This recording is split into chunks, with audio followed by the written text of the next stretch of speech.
All right, let's go ahead and get going here. Good evening, everybody. Thank you so much for coming out on this cool, crisp night for the final installment of our Talking Archaeology lecture series.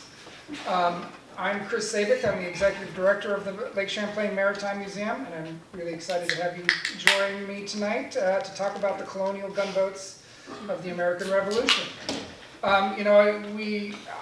I often end up giving talks about the American Revolution and the underwater archaeology work that the Maritime Museum has been involved with around the American Revolution on Lake Champlain. And it's usually topic or area specific. We're talking about a specific event or a specific location or maybe a specific vessel. And I thought it would be interesting tonight to look at all of the American gunboats from the American Revolution and talk about what happened to all of them instead of just the few that we talk about all the time. So that's the plan for tonight. We're going to start off with just a quick, I promise it'll be quick, kind of historic context setting. And then we'll talk about the construction of the boats and where they were made and who made them. And then we'll get into what happened to each and every one of the boats of the colonial gunboats from the American fleet on Lake Champlain in 1776. Here we go. If you've ever seen me present on the American Revolution, I almost always start with this slide. Talk about why. Why the heck was the American Revolution? Why did it take place on Lake Champlain? This is why. It's because of the geography of the situation, right? The combination of the Richelieu River, Lake Champlain, Lake George, and the Hudson River makes a nearly continuous water route from the St. Lawrence River to New York City. And controlling that corridor was absolutely vital for all military operations in this part of the world. If you were able to control the Hudson River and Lake Champlain, you could basically segregate New England from the rest of the colonies. And divide and conquer, of course, is a classic military strategy from the beginning of time. So controlling this water corridor was of instrumental importance. And that was true in the colonial wars, obviously in the American Revolution, and it was true well before Europeans even set foot in North America.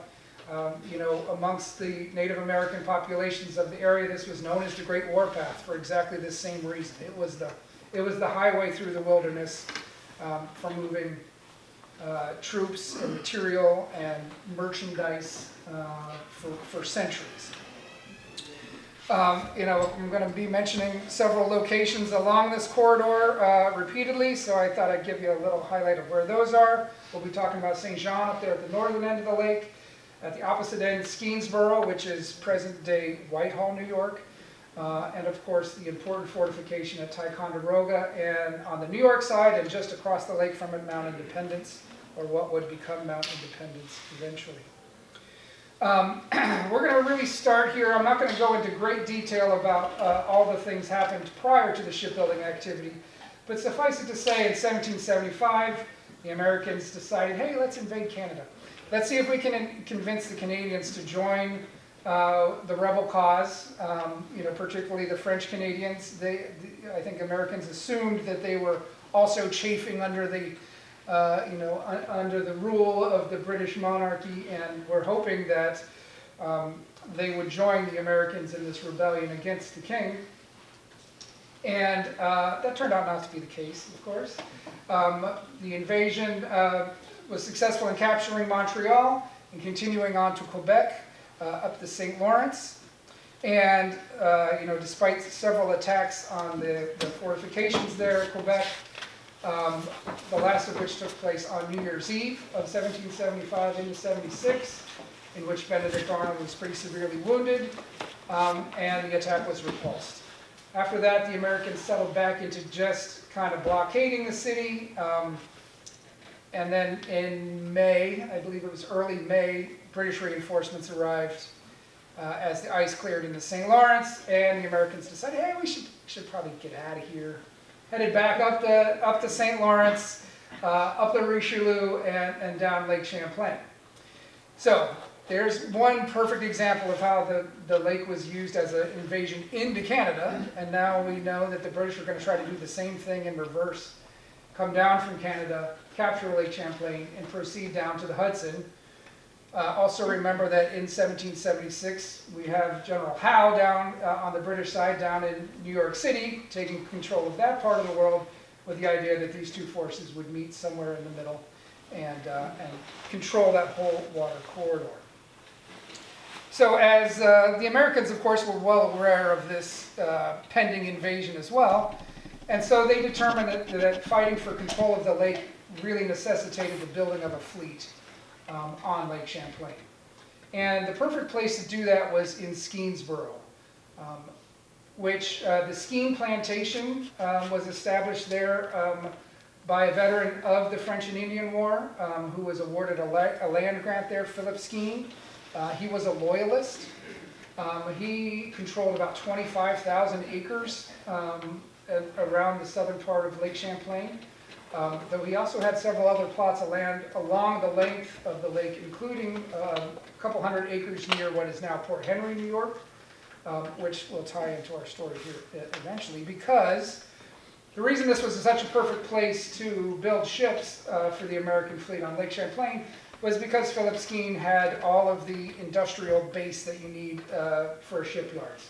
He had two fully functional sawmills, he had blacksmith shops, and in fact had an iron bloomery there, so it was actually converting ore into workable iron, which obviously you need lots of wood and lots of iron fasteners for building ships, so those were very important pieces of industry for the Americans to take control of. And it's a, the land around Whitehall, or Skenesboro, is a perfect, it's a very gentle grade into the water, which is perfect for launching ships. It's not as steep as it is on the New York side here, or I guess even on the Vermont side for this part of the lake, where you don't have a gentle slope into the lake that would make launching boats easy. At least not a big patch of it like you have around Skenesboro.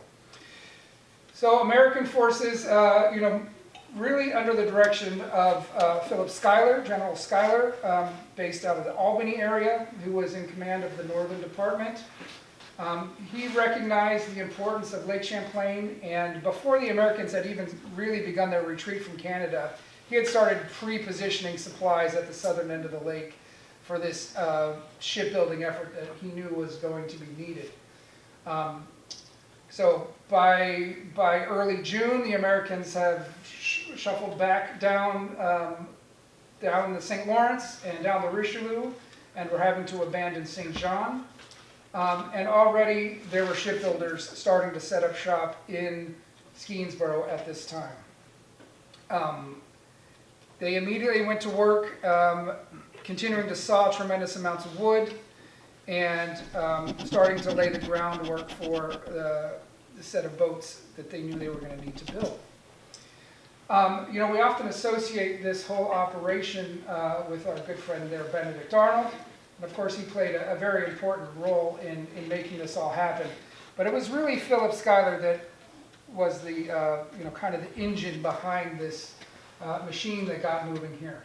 He was, not an active battlefield kind of general, but he was the logistics master that really made things possible for the rest of the military activity in the Champlain Valley. He was constantly scrounging for supplies, and in this case, very specific types of supplies that you need to send up for shipbuilding. So he was forwarding as many materials as he could. Once the General Howe had moved into Washington and the lower part of the Hudson was closed off to trade, there were lots of Hudson River sloops and schooners that were sitting around Albany that didn't have a place to go because the city was now off limits to them. And Philip Skene sent out his agents that would go to those boats and beg, borrow, or sometimes probably steal whatever they could off those boats that they could then load onto wagons and send up to Skenesboro for the shipbuilding effort. I don't think that Schuyler gets enough credit for the effort he put into making this happen and making the whole thing possible. Pretty much immediately, after they started to receive supplies and the first shipbuilders arrived in Skenesboro, they started building the first of the gondolas or gunboats, which will be the main subject of our discussions today. These are, let's see if I get a good description here. Here's a good image of our replica boat, the Philadelphia 2, just to give you an idea of what the boats are that we're talking about. These are not extraordinarily elaborate fighting vessels. They're 54 feet long, they're 15 feet wide. They have a depth of 4 feet, and in that case, that means from the rail to the bottom of the boat is 4 feet, not that it draws 4 feet of water. In fact, fully loaded and with a full crew, it only weighed 29 tons and drew, just shy of 2 feet. So they were extremely shallow drafted vessels. They typically carried an armament of 3 great guns and then a number of swivel guns, between 6 and 8 swivel guns. The original, kind of brief on this vessel that they developed was that they were supposed to have a 12-pound cannon mounted in the bow and 2 9-pounders pointed off to either side. In reality, they were able to achieve that for most of the boats, but there was one boat that had all 9-pounders. There was one boat that had a 9-pounder in the bow and 2 6-pounders. So, they were making do with what they had. These boats typically had a crew of about 45, and they were propelled by 2 square sails and up to 12 sweeps, or big long oars. Now that sounds like a pretty functional vessel, just looking at the numbers. What's not discussed here is the fact that this is a flat-bottomed boat, completely flat-bottomed. There's not even a keel on this boat. It's literally just a wall of planks on the bottom, which means it was a terrible sailing vessel from the beginning. And, with the square sails on its rig, it was really only able to be sailed if the wind was directly from the stern and directly where you wanted to go. This was not a boat that was sailing across the wind. This was certainly not a boat that was sailing into the wind. The majority of the time, these boats were propelled by their oars, unless there was exactly the right wind to get you where you needed to go. Without any depth in the water, with no keel, if the wind was not directly from the stern, the boat would just go sideways. I'm going to have to watch out for that. So, they were obviously able to access very shallow portions of the lake very easily, which was great. There's a lot of shallow bays and reefs in Lake Champlain, so that's certainly a handy skill. But overall, as a sailing vessel, pretty miserable. As a fighting platform, some of these are carrying pretty heavy guns. They are all pointed in different directions, though. You've got one pointed right out the bow, you've got one off to either side. Again, perhaps not the greatest arrangement of firepower in a fighting vessel. And this is something that I think that Arnold recognized right off the bat. They were really easy to build. They were really quick to build. It typically took about 3 weeks from laying the first planks until you were launching these boats. And that was utilizing typically fairly green wood that was literally just freshly milled, and whatever iron fasteners could be forwarded or made on site to put these boats together. They were quick, easy. You didn't need specialized shipwrights to build these vessels. In fact, there are several reports of them assembling groups of house carpenters and sending them to Skeensboro to help out with the shipbuilding effort. They actually had a really hard time bringing actual shipwrights to the area because they were all lucratively employed on the East Coast building privateers and other vessels. And not many of them wanted to travel to the wilderness and get paid very little to build boats for the Navy, or for the Army in this case. But Arnold recognized the failings of this design, which is why he really promoted them moving on to larger boats, the row galleys, which were 70 feet long and nearly 20 feet wide and could carry 10 to 12 cannon, arranged in a traditional broadside arrangement, more like a normal fighting vessel. If you're curious about the row galleys, there's a very large model of one at the very back of the room there. But that's not the topic of today. That was the topic for the last presentation. In design, these are really, the gunboat's really an expanded bateau design. Right? The bateau is the universal, ubiquitous vessel of the 18th century on Lake George and Lake Champlain. These are the pickup trucks of the 18th century. They're typically, between 20 and 35 feet long, also flat-bottomed, double-ended. Where the gunboats tended to have a rudder and a tiller, the bateau were typically steered with a big steering oar, as you see off the back of this. Sometimes they would have a sail, but that's a sail that you could easily unstep and fold down into the boat when it wasn't in use. They were everywhere. When military activity started during the French and Indian War or the American Revolution, you just hear about people, the army setting up and building literally hundreds of these boats at a time. And the design of the American gunboats is actually really just an expanded version of this design. So building the bottom is really easy. You're building all those straight, flat boards on the bottom. Where it does get a little more complicated is when you start to put the sides on the vessel. Because each of these boats included 78 standing knees. Right? And those are these upright timbers. In a regularly shaped boat, we would call those frames or possibly ribs. In this case, you have the flat bottom boards supported by just straight pine chalk timbers that run across them. And then on the outside edge, you have these standing knees, which are shaped, kind of like a hockey stick, with the blade on the flat part of the boat, and then the handle sticking up to form the sides of the vessel. Each of these, I should mention that the majority of this boat is built out of white oak, which is an extremely tough, extremely rock-resistant, and resilient wood. But finding that many naturally grown curved timbers for each of these boats actually proved to be very challenging. In addition to the fact that they were never having enough milled lumber, they were never having enough iron fasteners, let alone all the rigging, guns, and other equipment you needed for boats of this nature. White oak naturally grown curved timbers proved very difficult to find. They ended up building 8 of these gunboats, which means they had to find, I wrote it down here, 624 of these natural grown standing knees. So, and when I mean naturally grown, I have this diagram here, which is actually from another replica project, ship project I went to see recently.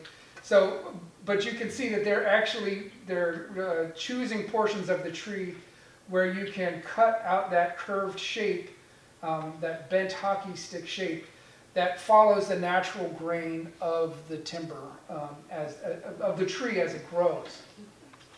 And that provides a much stronger timber than if you cut that shape out of a flat board. So by the time they got to building the Philadelphia, which was the 5th vessel in the sequence of 8, the axemen were starting to complain that they had to travel 12 miles just to find white oak trees that still had suitable naturally grown curves for them to collect all these knees from. Once they stood all the knees up and fastened them to the bottom of the vessel, then they could start to stretch the planks around the outside. Those were also oak planks, between 2 and 3 inches thick, which I can't imagine trying to bend those at the end was quite an operation.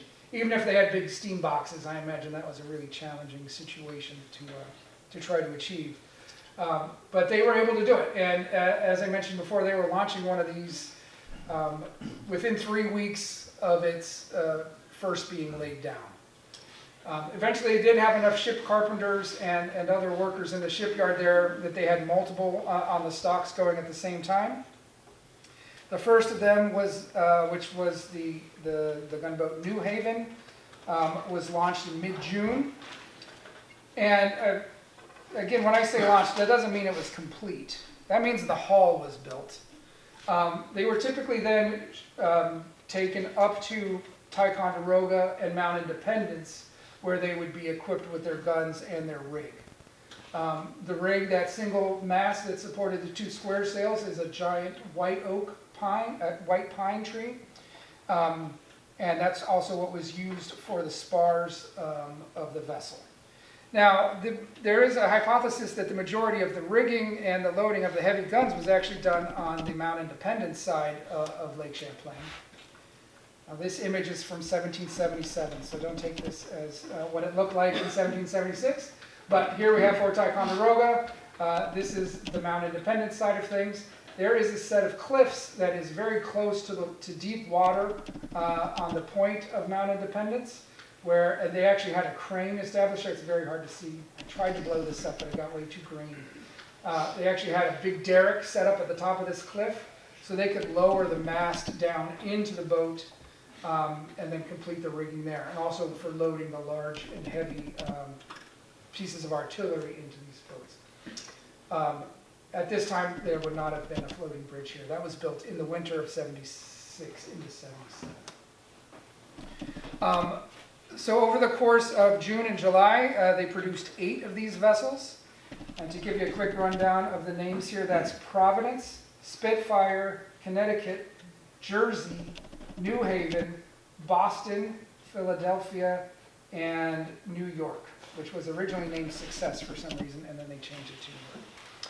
And, I've heard a lot of theories about where the names come from. Is that where the shipbuilders came from? Is that just where those important states and locations within the colonies? I think all of those are true. Of course, the real thumb in the pie there is Spitfire. What the hell did that come from? Hard to say why they chose that. But by the end of July, all the gunboats at least, had been launched and were being outfitted at Ty and Mount Independence.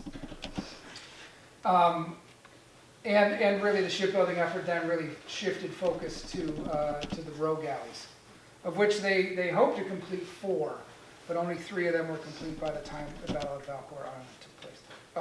Oh, there's my fancy circle that shows you. Sorry about that. So by late August, Arnold was ready to set sail with what he had for the fleet at that time. The picture on the bottom there really shows the fleet as it was at Valcour Island. When Arnold departed at the end of August, the row galleys actually hadn't joined him yet. So these larger vessels with the kind of diagonal sail, those are the row galleys, and they hadn't been completed yet. They would be joining the fleet later. So the American fleet progressed north. Again, here's the list of all the names. And what we're going to do is, as we go through this presentation, we're just going to cross them off as they meet their fate. Of course, the big battle took place at Valcour Island on October 11th of 1776. Arnold had selected this location between Valcour Island and the New York shore, as it was a very protected area. It also hid them from observation from the British, who, of course, again, would be coming down from the very northern end of the lake. And I don't want to get into a huge discussion about whether Arnold was a hero or a traitor or somewhere in between, but he was clever. He was a very clever guy. And he picked a very interesting spot here. There is a substantial reef at the north end of Valcour Island, which is actually very visible right now with the low water. You can see it very clearly. And this ensured that the British, who would be coming down from the north, wouldn't just come in behind them and sweep them out of the strait there between the island and the New York shoreline. That forced the British to actually sail past the island, past this little island, which here is called the Petite Island, is now known as Garden Island. And they were forced to actually sail south of that and then try to come back up into the wind. Right? They're coming from the north, so they had to wait for a wind that was blowing south. But to get around the island, they then had to come back up into the wind. And like the gunboats, many of the largest vessels of the British fleet were all square sail rigged vessels, and they just couldn't make it up into the wind. So many of the largest of the British fleet actually didn't play a huge role in the Battle of Valcour Island because they just couldn't get up into the wind. So the majority of the fighting on the British side was carried out by their gunboat fleet. They had about 28 smaller gunboats in the 30 to 35 foot range that carried just a single gun, as well as a couple of the better sailing schooners from the British fleet, in particular the Carleton, which sailed right up into the American fleet and then got pummeled and had to get towed away because it was getting beaten up so badly. The fighting at Valcour, started mid-morning, lasted until the sunset, and the fighting got within musket range, which is pretty close when you're firing big guns like these vessels were all carrying.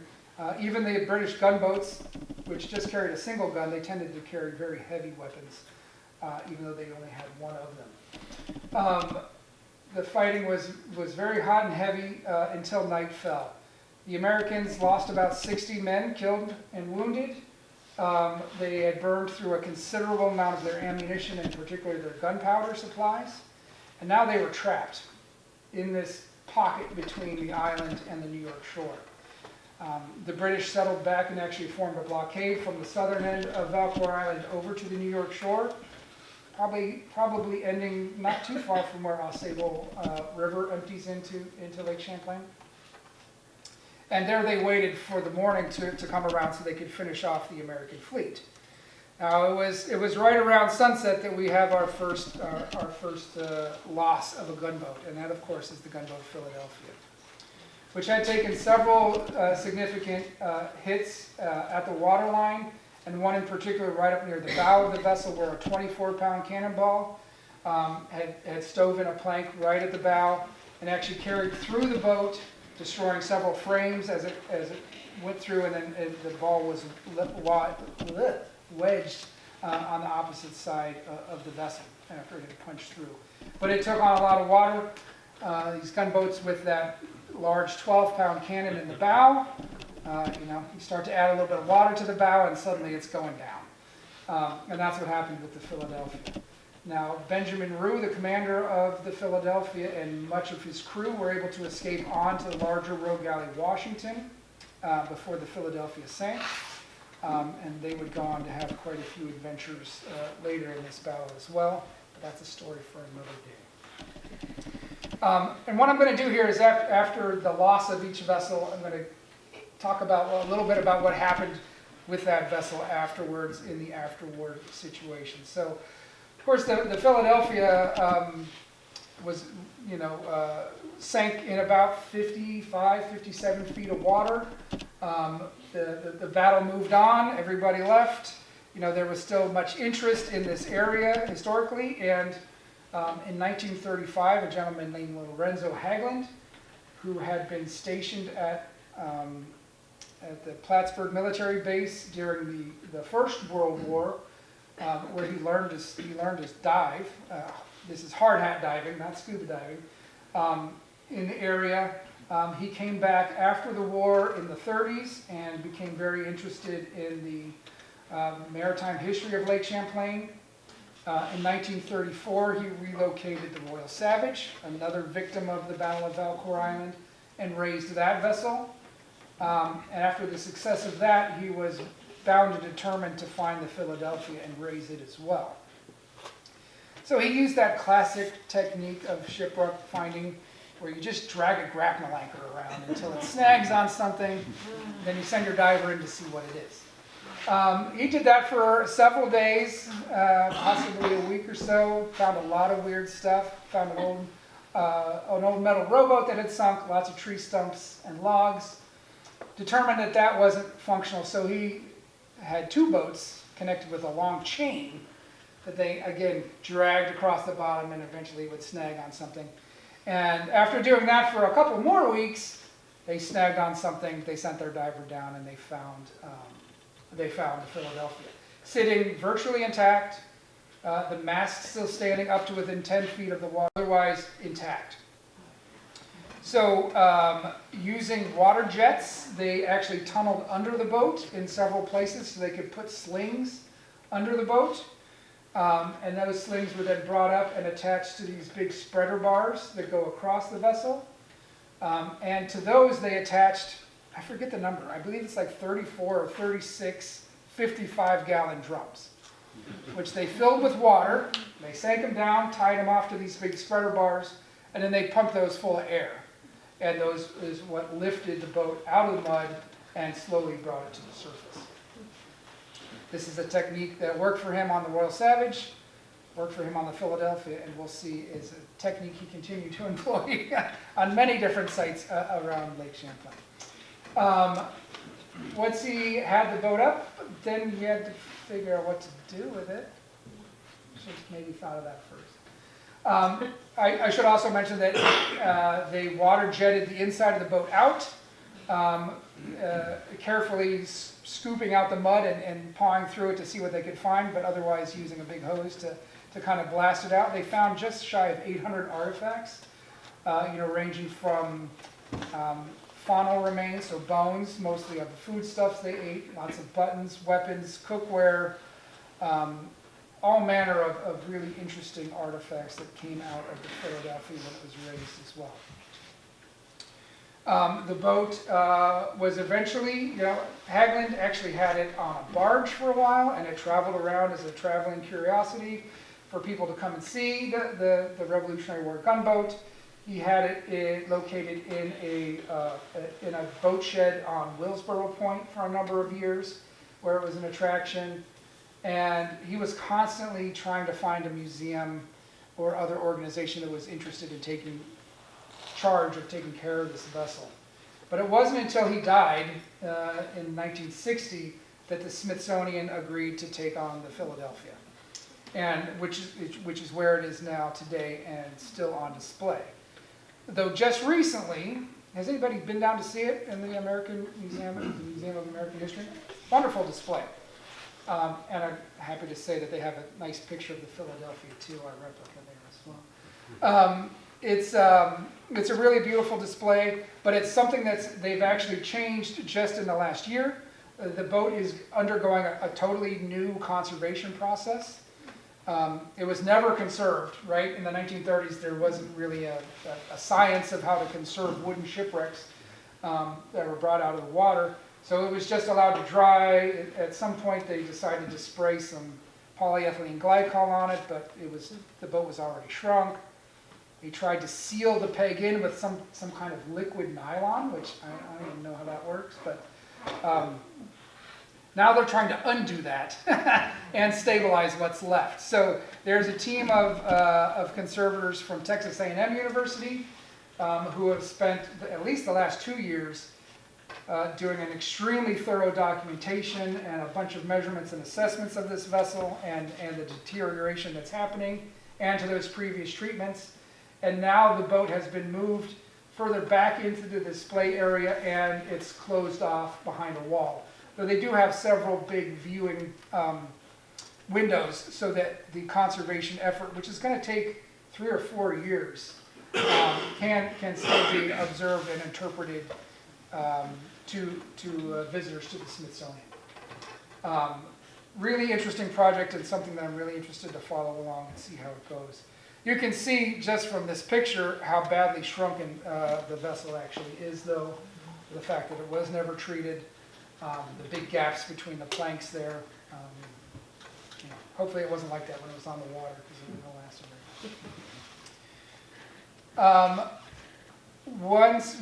When the boat was brought into the museum, they conducted, as I mentioned, an extremely thorough documentation of the vessel, and they produced a really detailed set of plans. And they created the plans as if the boat was in full operation, not as it looked as a wreck. So they, I think it's about 35 individual sheets of plans for this boat were made and distributed.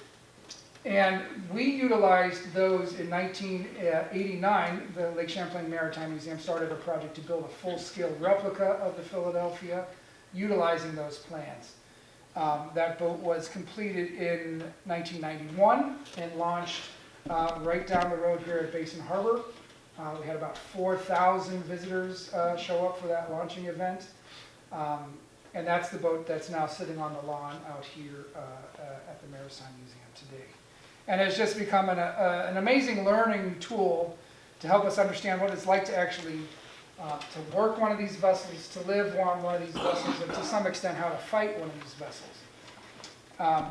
And I'm just going to share a couple of great pictures with you of some of the reenacting events that happened on the Philadelphia too over the years. I mentioned these boats are only 54 feet long and they have a crew of 45. It's insane. It's full. Plus the big cannon, plus all the supplies, plus all the gunpowder and shot. So we, the boat, the replica sailed around the lake for a couple of seasons. Again, not a great sailor, not much fun to row, had to be towed most places. So the majority of its time at the Maritime Museum here was on the dock. We would take it off the dock, with the sweeps occasionally. We would take it around to Basin Harbor using the sweeps where it would spend the winters, and then it would come back to North Harbor at the Maritime Museum.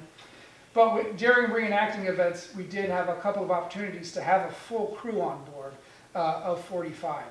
And it's extremely close quarters. Particularly when you're trying to sleep. That's what this image is here on the right. If you have even half the people, if you go do a watch system and half the crew tries to lay down, they take up every flat space in the boat. We actually found that you had to walk, on the gunnels outside of the boat to get from end to end when everybody was trying to sleep. So I honestly don't know how they did this for weeks on end. Whether they slept sitting up, against each other, all of those things, I don't know. It was a very uncomfortable night, though. I can certainly attest to that. There was a bunch more pictures of really groggy people waking up on the gunboat, but I'll include a couple of those at the end of the presentation. Okay, returning to our story, that's the Philadelphia. Returning to our story, the American fleet is trapped here between Valcour Island and the New York shore. The British have set up this blockade from the southern end of the island over to the New York shore as well. This blockade was maybe not as thorough as they thought it would be. We also have the event of the burning of the Royal Savage, that other boat I mentioned that Lorenzo Hagland had recovered, which had crashed onto the southern end of the island in the very early parts of the battle.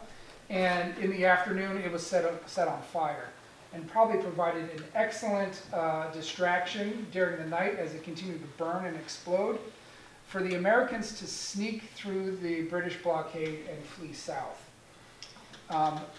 By putting a lantern in the stern of each boat that was shrouded on three sides so it could only be viewed from directly astern, by muffling their oars and greasing the oar locks, the Americans got in a single file line and very quietly snuck along the New York shore through the British blockade and fled south.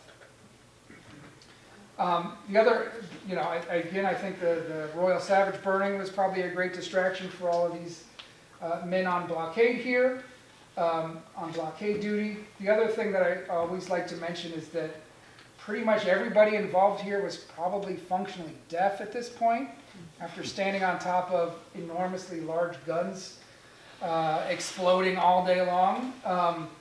So while it seems rather remarkable that they were able to sneak through the British line without being seen, and certainly it's an amazing achievement, I think there were several contributing factors that aided in the American escape at this time. So during the night of the 11th into the 12th, the American fleet fled south and eventually came to near Schuyler Island, which is about 6 miles south of Valcour itself. And here they stopped to patch holes in vessels, to fix their rigging, to get themselves together to continue the flight. And here it was determined that they had to abandon 2 more of the gunboats. Yes? Where did they stop? Near Schuyler Island.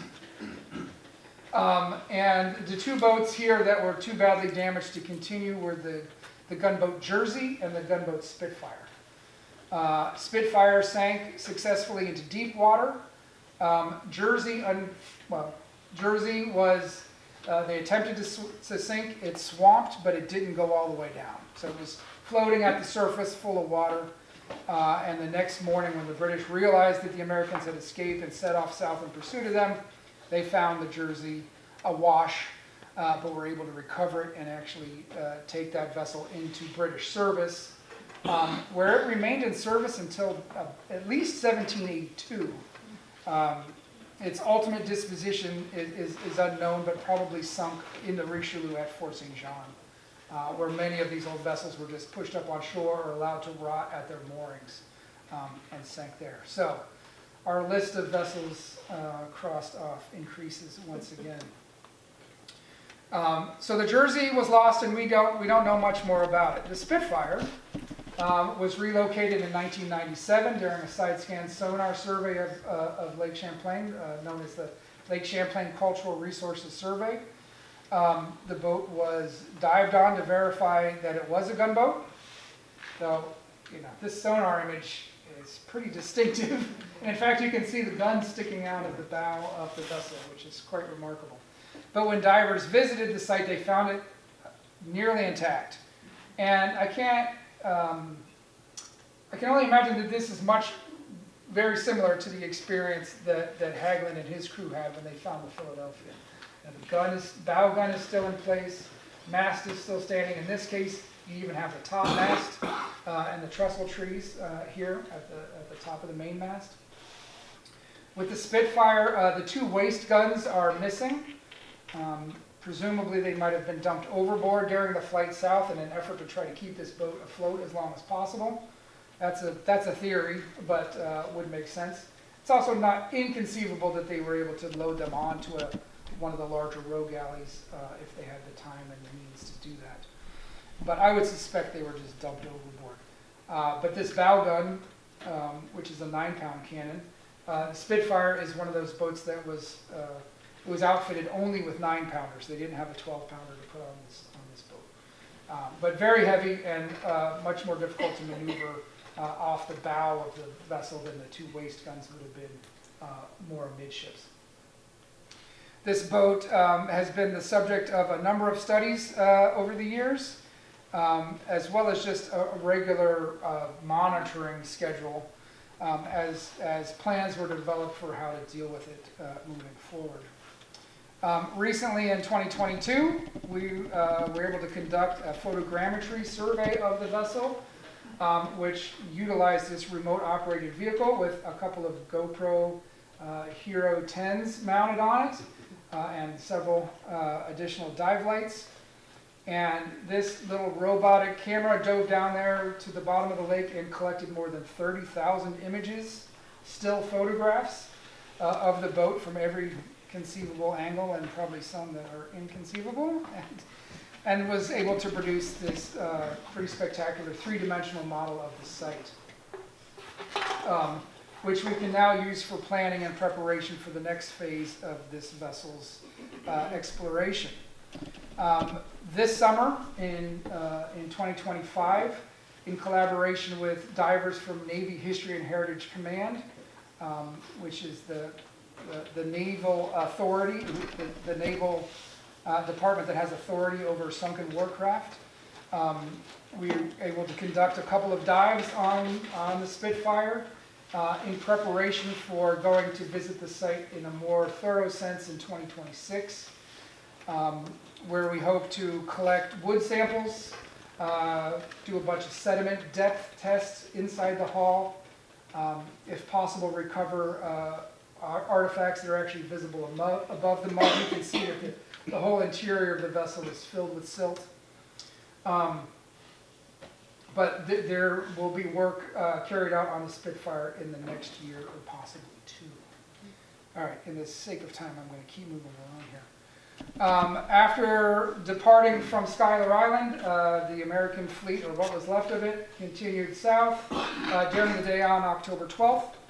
On October 13th, the wind shifted around to the north, and the British fleet closed up with the straggling members of the American fleet and caught up with them right near Split Rock Mountain, which is just a little bit north of here. And a run-and gun battle ensued that ended at what was then known as Ferris's Bay, just a couple miles south of where we are on the Vermont shore, and is now known as Arnold's Bay. At this location, Arnold pulled his last remaining 4 gunboats and the Rogue Galley Congress into Ferris's Bay, set them on fire, and allowed them to be destroyed as opposed to being captured by the British fleet and incorporated into their fighting force. The sailors aboard these vessels all jumped overboard, scrambled ashore, ultimately took the Ferris family with them, which it was known as Ferris's Bay because of this small homestead that's located on the bay where the Ferris family lived. So, all of a sudden now we've lost 4 more of our gunboats, that being Providence, Connecticut, New Haven, and Boston, which are the vessels that were burned here in Arnold's Bay. Now those vessels were picked apart in the 19th century. People pulled pieces off of them. There's some suggestion that the Ferris family actually recovered or raised one of the boats and used it as a ferry. I don't know how true that fact is, but certainly lots of evidence in newspaper accounts and in stories of people coming and collecting the wood. It is good white oak. Why not recycle it and reuse it? What we're looking at here is a picture actually of the stern of the Rogue Galley Congress, because we don't have any pictures of the recovered gunboat parts. So sorry, it's a Rogue Galley picture, but this was recovered in 1892 by the Adams family, who operated the ferry from Arnold's Bay over to Westport, New York. And so over the course of those years, 3 of the 4 burned gunboats were recovered and are lost to history. But then we have our good friend Lorenzo Haglund make an appearance again, and in 1952 he came to Arnold's Bay to recover the last remaining gunboat in the bay. And he, if it ain't broke, don't fix it. So he employed his 55-gallon drums again. Again, water jets under the boat to free it up from the mud, and so they could get the lifting straps underneath it. They apparently had an incredibly hard time cutting those channels under the boat because it's through that damn Addison County clay that we all love so much. And they actually had to hire a fire engine with a much more powerful pump so they could actually blast through that stuff to get to the point where they could lift it. Utilizing the Lake Champlain Transportation Company's boat, the Juniper, they then, once they got it floated, they towed it over to Willsboro Point, where they sunk it again for a while until they figured out what to do with it. And eventually it was moved to the mouth of the Ausable River and put into a location where Haglund had hoped that they would build a maritime museum in the future. Sadly, that never happened, and the boat sat there in the weeds for decades, rotting away. Luckily, we do have a few pictures of it. Local lake historian Peter Barenko was able to go over there when he was a young man and do some very basic measurements and documentation of this vessel. But ultimately, it was bulldozed, and this site is now where the KOA campground in Ausable County. Which boat is this? Well, this is known as the 1952 gunboat. So it's either the Providence, the New Haven, the Boston, or the Connecticut, but we don't know which one, unfortunately. Here you can see, obviously, the boat sitting in the weeds. This is the stem of the boat sitting up here. In the background, you can see that there were planks attached to these frames, but they've all started to fall off. That's in a sad state of disrepair. Now, recently we've been working in Arnold's Bay, and one of the goals of that archaeological examination of Arnold's Bay has been to try to identify the abandonment location of these 4 gunboats. as well as the Congress, of course. And that work really entailed doing very extensive metal detecting along very long transects down Arnold's Bay. So we would just stretch a line, these lines are about 400 feet long, and we would metal detect very thoroughly along either side of those lines. And we were assuming, this is the problem with assuming anything, that we would find kind of distinct clusters of artifacts that could potentially be associated with each of these abandonment sites. And unfortunately, we just found stuff everywhere. So what does that mean? That means we don't know where these boats were abandoned, other than that it's quite likely that they all kind of bunched up, right? That they might have all been in this area. This yellow box is actually where the extant remains of the Congress are to this day, but we found nothing definitive about where the gunboats were located, unfortunately. So that's 7 of our 8 gunboats that we've checked off now. So that leaves just the New York. What happened to the New York? So the New York is the one gunboat that actually escaped from Arnold's Bay. There was one of the rogue galleys, the gunboat New York, and a couple of the small schooners that actually seemed to either be motivated more than the other vessels or have better sailing characteristics. And those vessels actually escaped and made it to Ticonderoga, while Arnold was behind with the stragglers in the Washington and the Congress, the 2 rogue galleys, and these 4 gunboats. So the New York is the one that actually survived this entire 3-day ordeal in 1776. Now, interestingly, the New York is a vessel that we know during the battle at Valcour, there was actually a cannon on board that exploded, killing the lieutenant of the vessel, a gentleman named Lieutenant Thomas Rogers.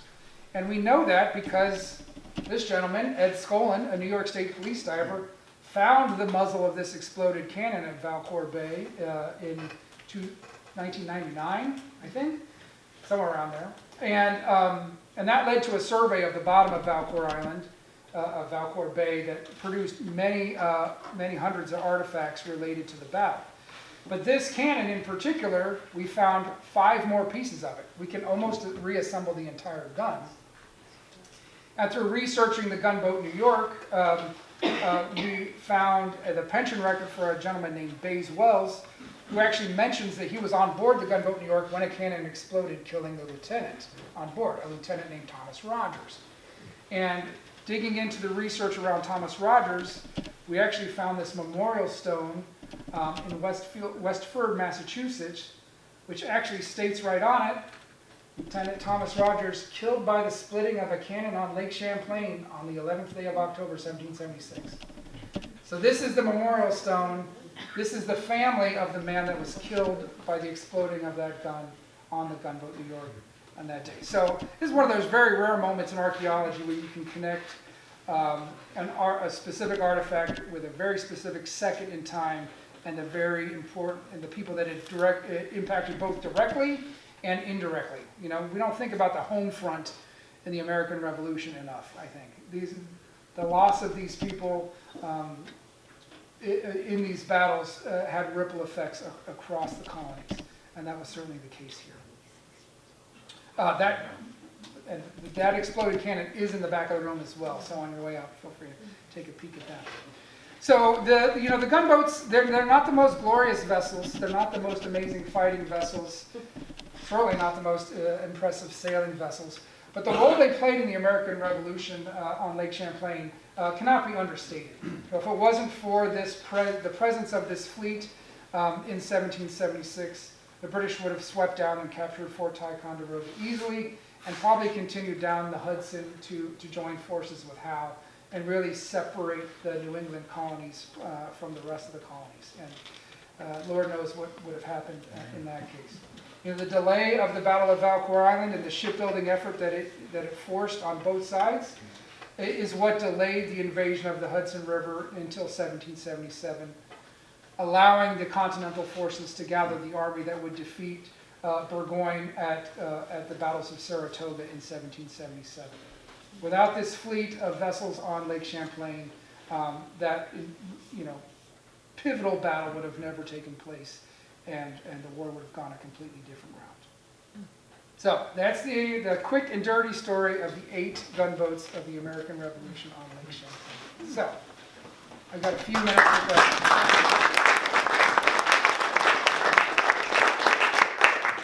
Did Yes, they sir. use oakum to seal the green planks? They did, yes. Oakum and tar, lots of tar. And oakum is typically just it's usually old hemp rope that you then tease apart into the fibers. You might mix it with tallow and tar. It's packed into the seams, and then a bead of tar put over the top of that as well. And pretty effective at sealing up those planks. Yes? Is there a plan to resurrect the Spitfire? There is not a plan to raise the Spitfire at this point, but the work that we're proposing to do now is all work that would need to be done before the boat was raised, if that was to happen in the future. So we want to identify and locate the artifacts within the hull, and also, by taking wood samples and doing all the soil sampling and environmental testing, we'll have a better idea of the preservation of the vessel itself, which is all important information if you're moving towards ultimately potentially raising the vessel anyway and conserving it. Yes? Yeah, how deep is the Spitfire? I'm not at liberty to say. It's deep. I won't tell a soul. It's beyond recreational dive limits, if that means anything to you. It's very deep. It's deep. It's plenty deep, which is one of the reasons that it's so well preserved, of course. It's 35 degrees down there year round. It's cold, it's dark, it's relatively stable. So, yes, sir. I have a question. I read an autobiography of Benedict Arnold Yes. a few years ago, and it described the battle that the gunboats were actually anchored, and that they were able to swing out and fire at the British and swing back again and reload. Is that true? I believe it was, at least in part. And this is an example of how this selection of this location by Arnold was critical for a number of reasons. It forced the British to have to sail into the wind to come to grips with the fleet. It also allowed his ships to fight from anchor. The majority of the crews of these vessels had never been on a boat before, had no idea how to manage a boat, to fire cannons on a vessel. Those are all things they learned in a couple of weeks prior to this. But they certainly were no match for the Royal Navy and those super experienced crews that the British had. So allowing them to, if they were allowed to work from anchor, they could focus on working the guns and working those lines and not trying to sail the vessel or row it at the same time. So that was a huge advantage for the American fleet. A second question. I'm sorry. What about the killed and the wounded? Were they? What happened to them? What did they do with them? Well, so there was a hospital ship. The Enterprise was the hospital ship of the American fleet. So wounded could go to that. I believe that the dead they'd already just dumped overboard. Yes. The narrative I saw talked about the Spitfire as being Arnold's boat. I thought he had a bigger boat, bigger ship. Yeah, Arnold was, his original flagship was the Royal Savage, Right. which was one of the better sailing vessels. But when the Congress arrived, which was, I believe, on October 6th, it joined the fleet. He transferred his flag to the Congress, so one of the larger row galleys. One of the stories that I read was that all of his records from the Battle of Quebec were on that boat, and they burned, and so Congress wouldn't reimburse him for all of it. Yeah, that's one of the that was one of his main complaints, is that he. But also might have been really convenient for him that all these. So that's true. Yes, I know there's a question right here. So you said that the land that they used to build the boats was owned by a loyalist. Yeah. How would they have secured that land to be able to build the boats? Yeah. Well, in this case, Philip Skene, the gentleman that owned that land, actually was in England at the time. So he certainly had, he had his crew working there, but that made it a little easier for the Americans just to come and take over his operation and set up shop there and get to work. So, good question, though. Yes. When was the name changed to Whitehall?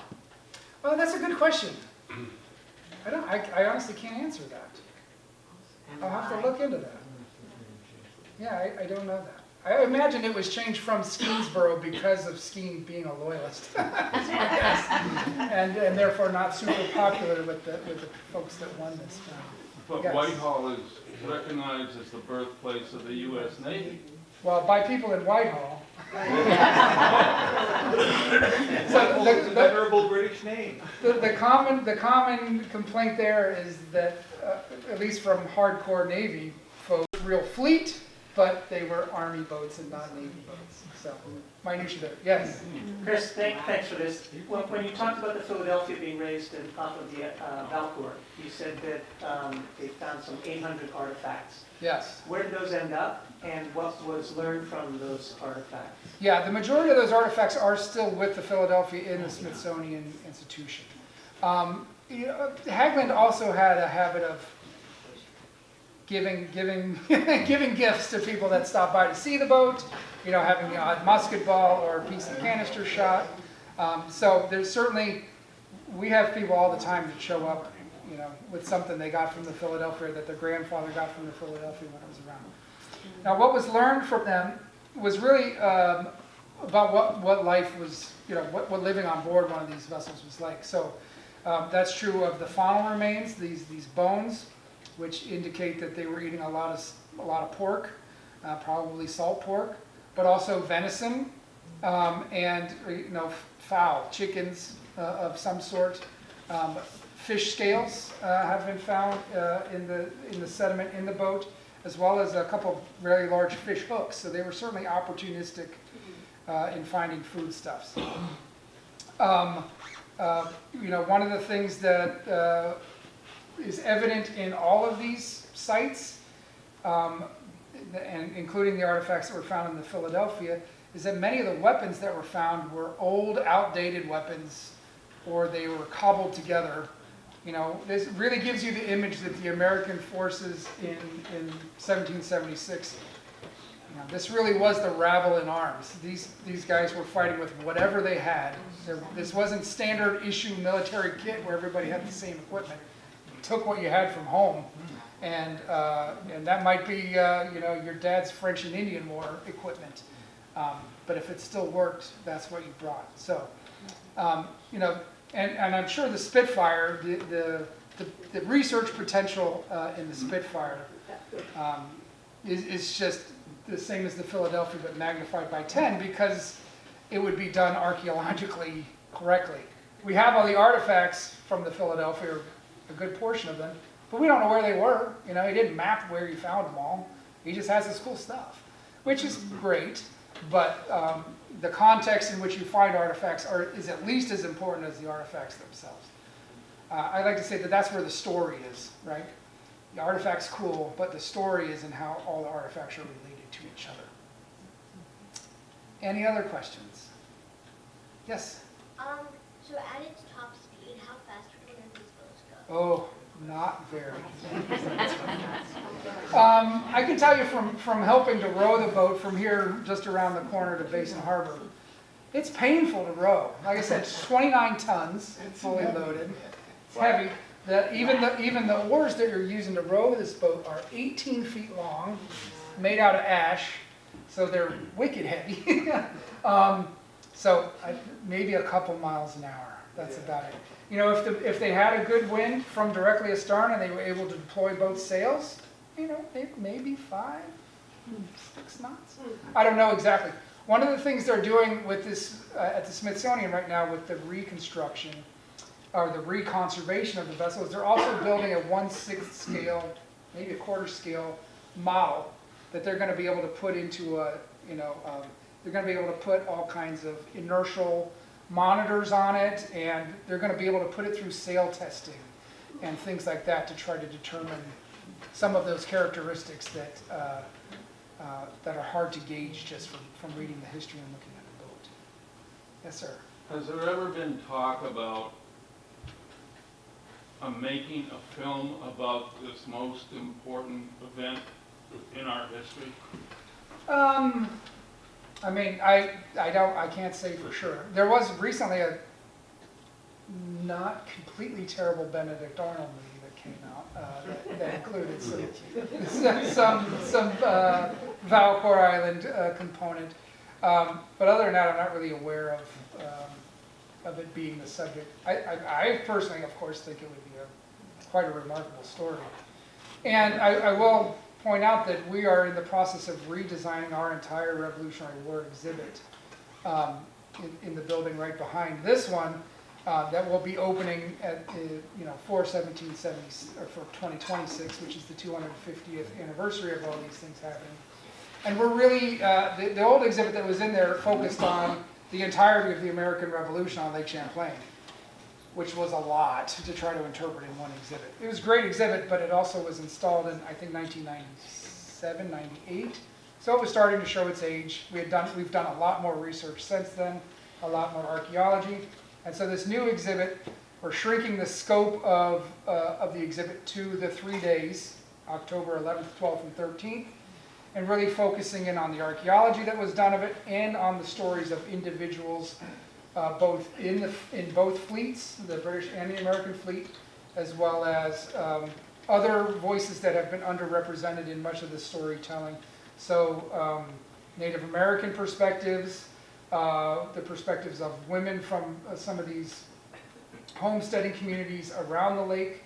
And I think it's going to be a really interactive and interesting view of this pivotal event. So it's not a movie, but it's going to have some good components to it. Yes, sir.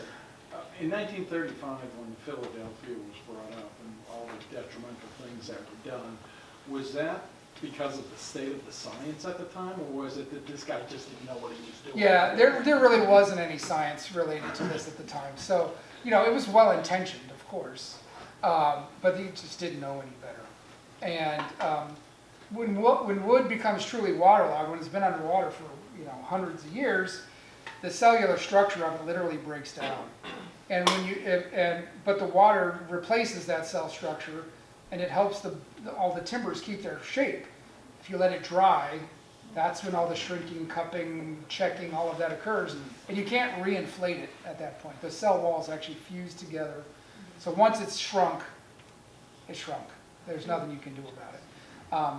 So at that point, when they decided to apply polyethylene glycol, which is the chemical you would use to conserve waterlogged wood, when they put it onto the already dried wood, I don't know what they were thinking there, but and then to put the liquid nylon, whatever that is, on top of that, has just made the life of today's conservators way more difficult, because now they're trying to have to figure out how to get that off of there without taking layers of wood off as well. So yeah, they just didn't know any better, unfortunately. And it's there are unfortunately many, many stories like this. And the Philadelphia is actually the greatest success story of them. The majority of the boats that were recovered before the 1960s are just gone. They've just rotted away, and they're totally lost to us now. So, and that's one of the reasons that leaving the Spitfire in place is not a bad idea until you have all of the money raised, all of the processing done to figure out how to and where you're going to conserve this vessel. The lake does it for free. Now there's other risks and hazards to leaving the boat on the bottom as well, of course, but it's done a pretty good job for the last 250 years. Okay, thank you everybody for coming out.